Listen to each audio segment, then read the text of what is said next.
We're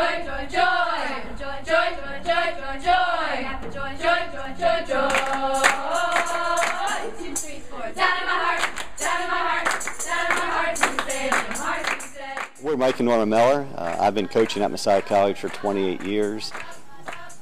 No, you haven't. Yeah, see how I blew it again?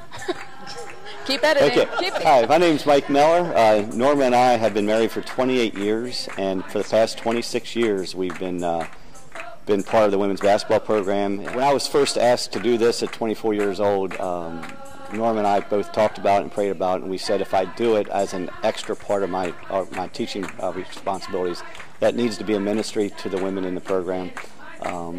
The program is kind of in disarray, and we just wanted it to be a healthy ministry and show a solid marriage and get involved in people's lives. When we first started, Mike asked me about doing this as a ministry with him, and to be honest, I wasn't really sure what it was going to look like because basketball for me was 9th grade gym class and nothing beyond that. But we did want to do something with the girls and be involved in something together. And I think initially it was really inward focused. It was about the team. It was about helping them develop. And we were so young, we needed to develop too. There was a lot we didn't know. But as time went on, it became more and more evident that God was giving us a platform to be more outward focused and try to reach people outside of the program. Well, what changed for us is my job changed about 13, 14 years ago, where I was a little bit more coaching, less teaching. And we would include Jody Noble, assistant coach, has been with me for 24 years.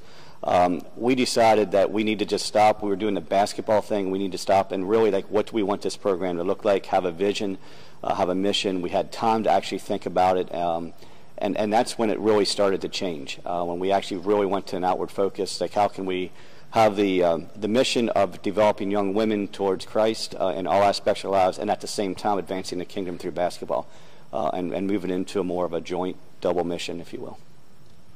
And for me, it still remained mostly with the girls, but I still have the role of helping the girls develop, have done Bible studies with them and that sort of thing, and then just kind of, I've gone from big sister to aunt to now mom, and just try to be there for them as best I can. In the early 2000s, as we went to a more outward focus, and that was part of our mission in recruiting of athletes and their families, we had a core group of players that really wanted to do a missions trip, and I've never actually been on a missions trip. And through the start of that first missions trip to the Dominican Republic, now basically 7 or 8 years ago, what we found, it was a wonderful experience, but when we were down there, it really enforced that you have to be excellent to have a mission. And the question for us going down there, we were the first Division III team to do this, and the question was, are you competitive? Because if you lose by a lot, nobody's going to listen to you. And for our kids to understand the integration of excellence and a witness, and you still need to be humble, but you got to be good at what you do, or you're not going to have a voice. And that's really changed for the past 8 or 9 years, and really helped us keep the success going that we have. One of the first times we really got that other people were watching us was the first time we went to the Final Four, and we found out that the representatives from NCAA, they always have somebody assigned to a team. They were kind of fighting over who got to be with us, and part of it was because just how the girls presented themselves. We always had Christian praise and worship going, even during their shoot-arounds and things like that, and they really wanted to be with us, and we started to really see that people were watching.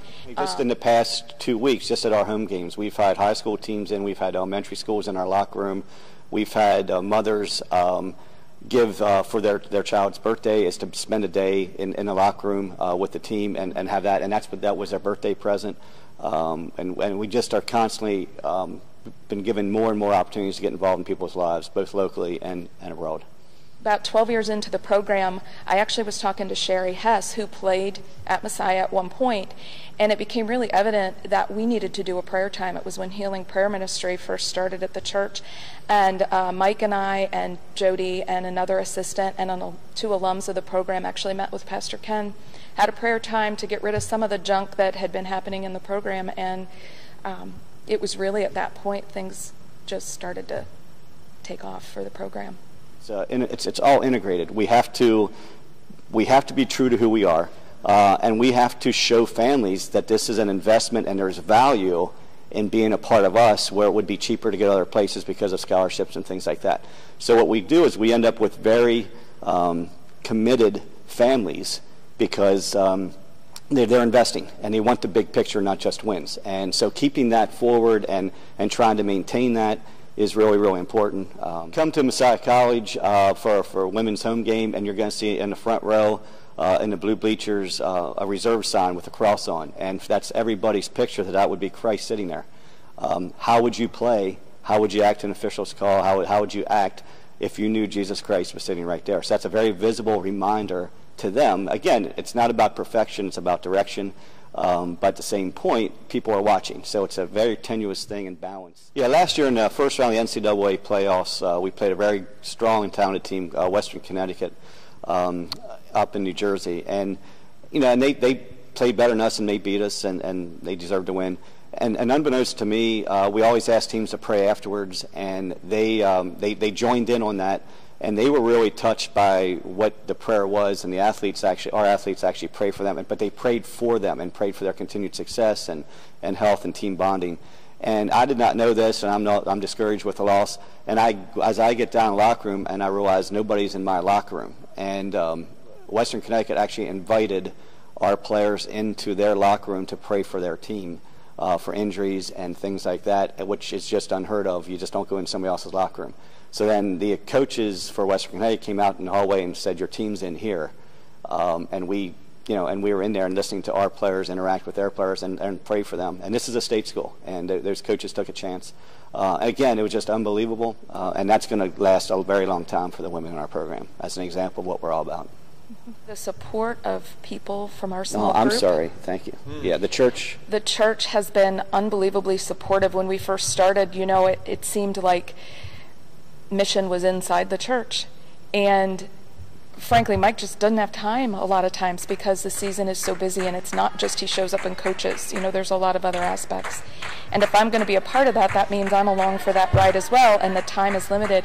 But the church taken this focus that mission is outside the church, and really affirming us and telling us to go for it, from Chad Wanger telling Taylor that go for it, to you and Lane and whoever else telling us, no, this is your mission, this is a big deal. It's really been just very, it's released us to do what we feel called to do.